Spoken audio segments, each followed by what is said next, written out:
It's been 1 month or so since I set up this bottom heat propagation bed.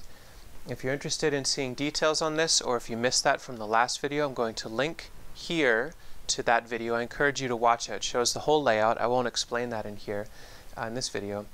But in this video, I want to show you an update on how these plants have been performing. We're about a month in, or 3 weeks in for some of them. And so in detail, I'm going to look at some seaberry, some hardy kiwi, some willows, and some other great plants. The good news is it's rooted beautifully overall. So stick around and we'll get into it. First thing I want to say is that overall I've been really pleased, really pleased with how well this has worked.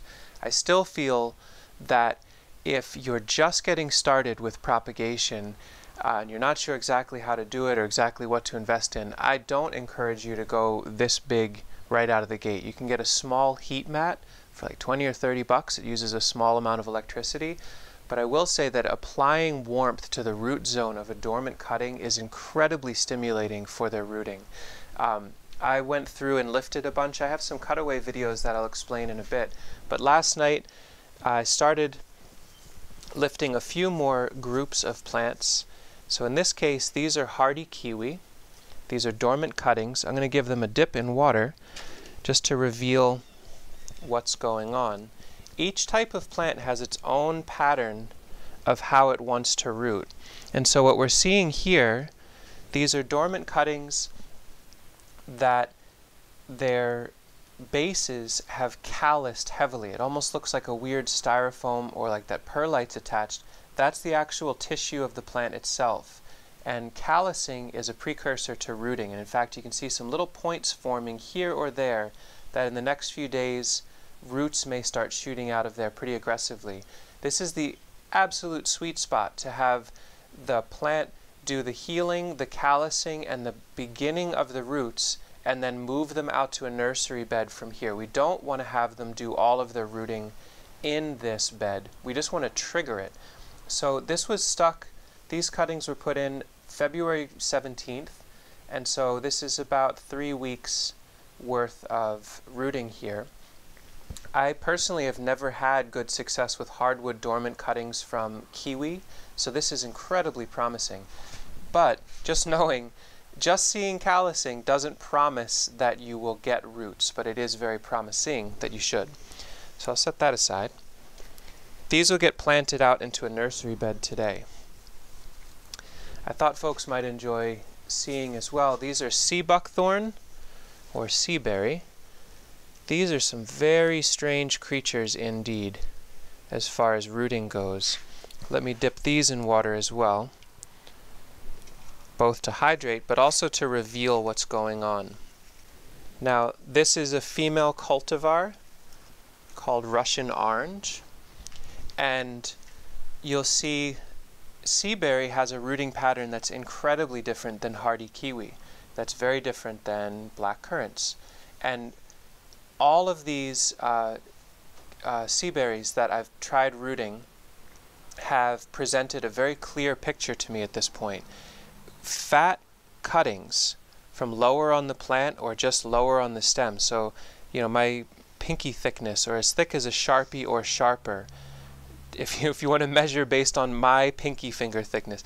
But no, as thick as a Sharpie pen, really root best, and their roots are insanely fragile. In fact, that one broke in the process of taking it out. It's not the end of the world because there's another one right behind it, but you'll see the thinner cuttings, they are rooting as well, but the roots are a little bit weaker and a little bit scragglier. But these dormant seaberry cuttings, I'm getting at about somewhere between 60 and 90% rooting with this bottom heat. So this could be, all of these cuttings could be in a single pot in perlite and sand on a simple heat mat, and that would work just fine. Here we've got, just for fun, I put Miabina willow. Willow truly does not need this treatment in order to root, but I thought it'd be fun just to see. I had to cut a branch of this anyway, and of course willow's rooting like a beast. It's actively growing like crazy. These will be ridiculously tall plants by the fall. In fact, we could stool layer them by the fall.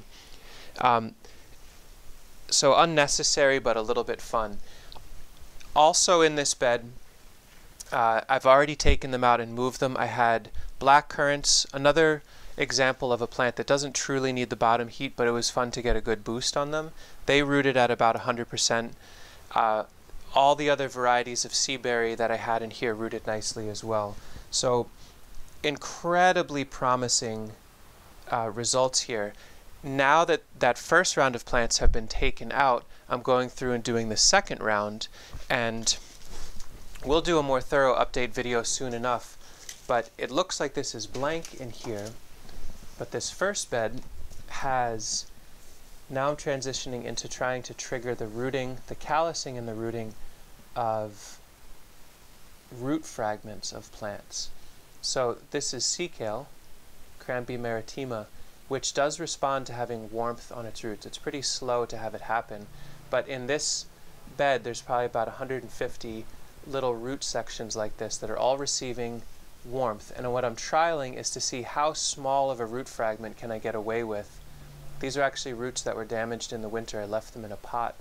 I think they'll still root, so we'll see. So it's about 100 or more sea kale plants in this bed, and then this little section are all root sections of, let me dip this in water, hold on. These are dwarf sour cherry, and this is a plant that suckers when you find woody shrubs and trees that sucker and spread, so like black locust and these very, very high value dwarf sour cherries. With a little bit of warmth, they should root just fine, and in fact what I'm seeing is just in a few days that's little proto-roots starting to swell and grow. And so within a week or two, this should start to send up some new shoots, and we can either pot these up or transplant them out. So the blank areas of this space now have, in total, probably about 200 or 300 sea kale roots, and then hundreds of little sections of roots of Lutoka rose and carmine jewel dwarf sour cherry. So we're getting more value from this. These will get planted out into a nursery bed today.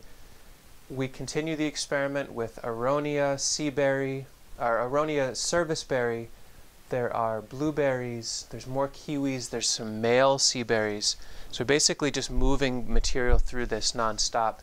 We'll do another update. In about a month or so, this will go offline and we'll move to outside entirely. But that's a pretty long-winded video. If you're really into rooting, maybe that was compelling to you. Ask some questions if you've got them, or if you've got suggestions or ways that this could be improved. I'm really open to it. And other than that, I hope you're having wonderful propagation successes this spring and getting out there and doing some fun stuff. Thanks for watching.